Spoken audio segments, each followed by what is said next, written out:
Hello friends, how are you all? I hope you all are well and you all are welcomed at my YouTube channel SSC Golden Gyan. And today I would like to start future indefinite tense, which is very important for your knowledge and as well as for your exam. And जैसा कि आप सबको पता है कि जो future indefinite tense होता है उसको बनाने के बहुत सारे स्ट्रक्चर्स होते हैं और आज सब स्ट्रक्चर्स को हम बिल्कुल डिटेल में डिस्कस करने वाले हैं। आज के बाद आपको कभी भी फ्यूचर इंडेफिनिट टेंस में तो बिल्कुल भी दिक्कत नहीं होने वाली है, ठीक है। तो फ्रेंड्स मैं आपको बता दूं कि जैसे मैंने आपको जब जो प्रेजेंट इंडेफिनिट टेंस है वो कराया था तो मैंने आपको बताया था कि जो हमारे नियर फ्यूचर के जो शेड्यूल्ड इवेंट हैं उनको शो करने के लिए हमारा प्रेजेंट इंडेफिनिट भी यूज़ हो जाता है और जो इसी टाइप के हैं जो शेड्यूल्ड हैं और नियर फ्यूचर में होने वाले हैं उनको हमारा जो प्रेजेंट कंटिन्यूस है वो भी डिनोट कर सकता है। लेकिन इसके अलावा भी हमारे 2-3 ऐसे स्ट्रक्चर होते हैं जो फ्यूचर इंडेफिनिट को डिनोट करते हैं और जिसको लेकर बहुत सारे लोगों को कन्फ्यूजन रहता है कि मतलब इतने सारे स्ट्रक्चर कैसे हो सकते हैं फ्यूचर इंडेफिनिट के। उनको ये पता ही नहीं चलता कि जो ये वाला स्ट्रक्चर है ये फ्यूचर को शो कर रहा है, ठीक है। तो आप सबको ये सब कन्फ्यूजन ना रहे, आपके कन्फ्यूजन्स को दूर करने के लिए मैं आपको बिल्कुल बहुत ही डिटेल से फ्यूचर इंडेफिनिट टेंस कराने वाली हूँ और इसी तरह से मैं उम्मीद करती हूँ कि आप मेरे वीडियोस को देखते रहेंगे, बने रहेंगे, एंजॉय कर रहे होंगे, आपको बहुत ही अच्छे से टेंस समझ आ रहा होगा। आपको इंग्लिश अगर इसी तरह से आप सीखते रहे, मेरे साथ बने रहे तो बहुत जल्दी बहुत ही ईजी होने वाली है आपके लिए इंग्लिश और बहुत ही जल्दी आप बहुत ज़्यादा सीख भी जाएंगे और कोई भी कम्पिटिटिव एग्ज़ाम्स में आपको क्वेश्चंस बिल्कुल भी मुश्किल नहीं लगेंगे। तो अपने प्यार को इसी तरह बनाए रखिएगा। तो आज हम शुरू कर लेते हैं अपना फ्यूचर इंडेफिनिट टेंस। तो फ्रेंड्स अगर हम फ्यूचर इंडेफिनिट टेंस की बात करें तो इसका जो स्ट्रक्चर होता है वो बहुत ही सिंपल होता है, ठीक है। उसमें क्या होता है, सब्जेक्ट होता है, हमारी जो हेल्पिंग वर्ब होती हैं वो शैल होती है या विल होती है, वो हम अपना अकॉर्डिंग टू रिक्वायरमेंट देख लेंगे, ठीक है। और साथ में हमारी होती है first form of the verb. अगर मैं इसको कहूँ कि ये वर्ब की फर्स्ट फॉर्म होती है तो मैं ऐसा भी कह सकती हूँ कि ये बेस फॉर्म भी होती है, ठीक है। अगर फर्स्ट फॉर्म बात ना करो तो मोस्टली ये बेस फॉर्म ही होती है। फ्यूचर इंडेफिनिट में हमेशा हमें बेस फॉर्म का ही यूज़ करना पड़ता है।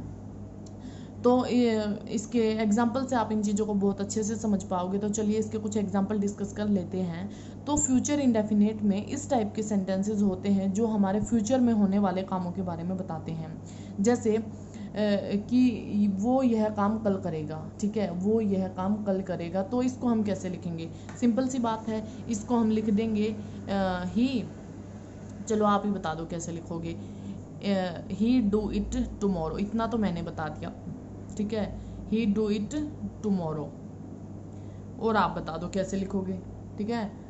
तो मैंने आपको बता दिया कि यहाँ पे जो वर्ब यूज़ होती है वो हमारी शैल या विल होती है। अब वो आप अपने अकॉर्डिंग टू सब्जेक्ट देख लो, आपको शैल की रिक्वायरमेंट है या विल की रिक्वायरमेंट है। क्योंकि जो शैल होता है वो हमारा मेनली जो 2 सब्जेक्ट होते हैं आई और वी के साथ यूज़ होता है और बाकी हमारे जितने भी ही, शी, इट वगैरह होते हैं उनके साथ हमारा विल ही यूज़ हो जाता है। तो अगर हमने सब्जेक्ट को देखा तो इस सब्जेक्ट को तो चाहिए विल और ये हमें पता ही है कि हम जो वर्ब है उसकी जो बेस फॉर्म है वही यूज़ करने वाले हैं, ठीक है। तो ये हो जाएगा he will do it tomorrow, वे इस काम को कल करेगा। आई होप आप समझ रहे होगे, ठीक है। तो जैसे अगर मैं कहना चाहूँ कि कोई मान लो जैसे कोई बंदा है, दिनेश है, ठीक है, वो अपना घर बनाएगा, उसने अभी बनाया नहीं, उसने प्लान कर रखा है कि अभी फ्यूचर में वो अपने लिए घर बनाएगा। तो उस वाले सेंटेंसेस को आप कैसे लिखोगे, तो आप क्या लिखोगे, दिनेश यहाँ पे आप फिल करो इसको, तब तक मैं सेंटेंस कंप्लीट कर दूँ। Dinesh build a house. तो क्या आएगा, Dinesh will build a house, यहाँ पे आएगा विल बिल्ड। ये होगा इसका कंप्लीट स्ट्रक्चर। उम्मीद करती हूँ आपको ये दोनों ही सेंटेंस अच्छे से समझ आ गए होंगे, आपको पता चल गया होगा कि किस तरह से हम फ्यूचर इंडेफिनिट के जो हमारे टेंसेज होते हैं उनके स्ट्रक्चर्स को रखने वाले हैं, ठीक है। अब फ्रेंड्स हम बात कर लेते हैं कि मैंने आपको 2 बातें बताई थी कि जो एक तो हमारा होता है प्रेजेंट इंडेफिनिट टेंस, जो कि हमारे फ्यूचर में जो शेड्यूल्ड इवेंट होते हैं उनको शो कर देता है। दूसरा हमारा होता है present continuous tense. Present continuous tense ये भी हमारे जो फ्यूचर में जो शेड्यूल्ड इवेंट होते हैं उनको शो कर देता है। तो दो तो ये हो गए। थर्ड स्ट्रक्चर मैं आपको बता ही चुकी हूँ, जो हमने अभी अभी डिस्कस किया है, subject shell will plus verb की फर्स्ट फॉर्म। ये भी हमारा फ्यूचर को डिनोट करता है। ठीक है, मतलब मैं यहीं पे लिख ही देती हूँ कि जो हमारा फ्यूचर इंडेफिनिट टेंस होता है वो भी हमारे फ्यूचर के एक्शंस को बताता है। अब इनसे अलग हम जो अपने कॉन्सेप्ट डिस्कस करने वाले हैं उनको बहुत ही ध्यान से सुनना, और आपको पता चलेगा टोटल 6 या 7 मेथड ऐसे हैं जिनसे आप ओनली फ्यूचर के इवेंट्स को डिनोट कर सकते हो। और आपने बहुत सारे लोगों को बोलते कहते सुना होगा इस टाइप के सेंटेंसेस को, और आप समझ नहीं पाते हो कि मतलब ये इस टाइप के सेंटेंसेस को ऐसे कैसे यूज़ कर सकते हैं, इसका तो फॉर्मेशन ये होता है। लेकिन आज आप सीखेंगे कि इनका फॉर्मेशन ये भी होता है जो मैं आपको बताने वाली हूँ। तो चलिए फ्रेंड्स, एक फॉर्मेशन होता है इनका जिसमें अगर हमें मिल जाए सब्जेक्ट प्लस यहाँ पे जो हमारी वर्ब रहने वाली है वो रहेगी या तो इज रहेगी या एम रहेगी या आर रहेगी, प्लस में two plus first form of verb. ये फॉर्मेट भी होता है जिससे आप अपने फ्यूचर के किसी भी एक्शन को शो कर सकते हो। जैसे हम कहें कि वह कोई बिजनेस शुरू करेगा तो हम कहेंगे क्या, ही इज यहाँ से हमने इज को उठाया, ही को इज की रिक्वायरमेंट थी, उसके बाद हम यूज करेंगे टू, ही इज टू। अब क्या करने वाला है वो, स्टार्ट करने वाला है।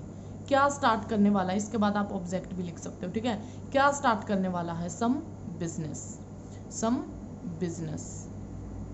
ठीक है, तो इस तरह से भी इसके सेंटेंसेस बनते हैं, he is to start some business, कि वो कुछ बिजनेस शुरू करने वाला है।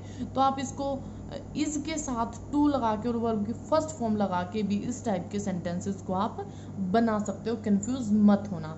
अब हम बात कर लेते हैं इसके सेकंड स्ट्रक्चर की।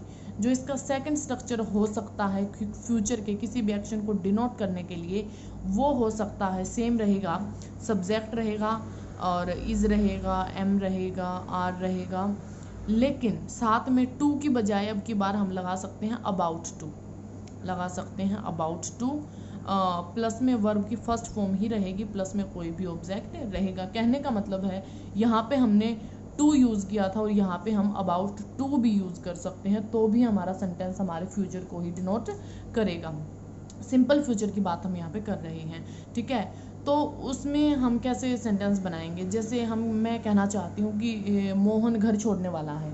ठीक है, मोहन घर छोड़ने वाला है, तो मैं यहाँ पे लिखूँगी Mohan is about, Mohan is उठा लिया, मोहन के अकॉर्डिंग अबाउट के साथ आएगा टू, अबाउट टू क्या करने वाला है, लीव करने वाला है, लीव करने वाला है क्या, द हाउस, द हाउस। तो इसको हम ऐसे भी लिख सकते हैं, Mohan is about to leave the house, Mohan घर छोड़ने वाला है। ऐसे भी ये सेंटेंस हमारा हो सकता है, तो इसमें कंफ्यूज होने की ज़रूरत नहीं। अब जो एक स्ट्रक्चर और हमारा रहता है और जो बन सकता है वो हम डिस्कस कर लेते हैं। ये हो सकता है सब्जेक्ट, हो सकता है सब्जेक्ट के साथ हैज़ या हैव अकॉर्डिंग टू रिक्वायरमेंट जो भी हमें चाहिए, और साथ में टू होगा प्लस वर्ब की फर्स्ट फॉर्म रहेगी, प्लस में कोई भी ऑब्जेक्ट रहेगा। फ्रेंड्स, एक बात आपने यहाँ पे नोट की होगी, जो तीनों ही हमारे स्ट्रक्चर बने हैं वहाँ पे टू के साथ वर्ब की फर्स्ट फॉर्म यूज़ होके फ्यूचर को डिनोट कर रही है। ठीक है, टू के साथ वर्ब की फर्स्ट फॉर्म यूज़ होके फ्यूचर को डिनोट कर रही है। कभी वो अबाउट के साथ टू ले लेती है, कभी वो इज एम आर के साथ यूज़ हो जाती है, कभी वो हैज़ हैव के साथ यूज़ हो जाती है। वो अकॉर्डिंग टू रिक्वायरमेंट हम अपना देख लेंगे। ठीक है, अब जो हैज़ हैव के साथ यूज़ होती है वो मोस्टली ऐसे सेंटेंसेस होते हैं जिनमें किसी काम को करने का कंपल्शन होता है हम पे। ठीक है, मतलब वो काम हमें कमांड मिली है और उस कमांड को हमें फॉलो करना ही है, हमारे ऊपर कंपल्शन है। जैसे अगर किसी को स्कूल से निकालना हो, ठीक है, अब प्रिंसिपल कहता है कि इनको तो स्कूल छोड़ना ही पड़ेगा। ठीक है, तो हम क्या कहेंगे, क्या कहेंगे, ही के अकॉर्डिंग हमें यहाँ से एक वर्ब उठानी है, ही हैज़। ठीक है, टू हमारा आ जाएगा, क्या करना पड़ेगा, लीव करना पड़ेगा।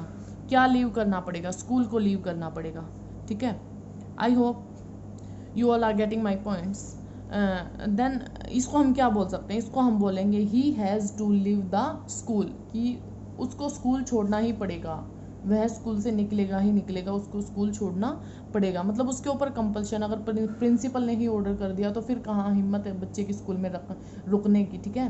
तो इसका मतलब जो कंपल्शन वाले सेंटेंसेस हैं, you have to do it वगैरह वगैरह, ठीक है, तो वहाँ पे कंपल्शन आती है, तो उसको हम फ्यूचर के लिए जब हमें डिनोट करना है कंपल्शन को, तो हम हैज़ हैव से डिनोट वहाँ पे कर देते हैं उसको। लेकिन बात ये है, हैज़ हैव के साथ टू आता है, has to, have to, is am are के साथ टू आता है, is to, am to, are to, ठीक है, या इज़ अबाउट टू। तो मैं उम्मीद करती हूँ कि जो मैंने आपको 6 formations of future indefinite tense बताए हैं, आपको वो अच्छे से समझ में आए होंगे, आप बिल्कुल इनको अच्छे से फॉलो करेंगे, और अभी नेक्स्ट टाइम से आप कभी भी फ्यूचर इंडेफिनिट टेंस के जितने भी फॉर्मेट्स होते हैं उनमें कभी भी कंफ्यूज नहीं होंगे। आई होप गाइज आपको वीडियोस अच्छे लग रहे होंगे। अगर अच्छे लग रहे हैं तो लाइक करें, शेयर करें, सब्सक्राइब करें चैनल को, और बेल आइकन को भी दबा लेना ताकि आपको टाइम टू टाइम नोटिफिकेशंस मिलते रहें। Bye bye friends.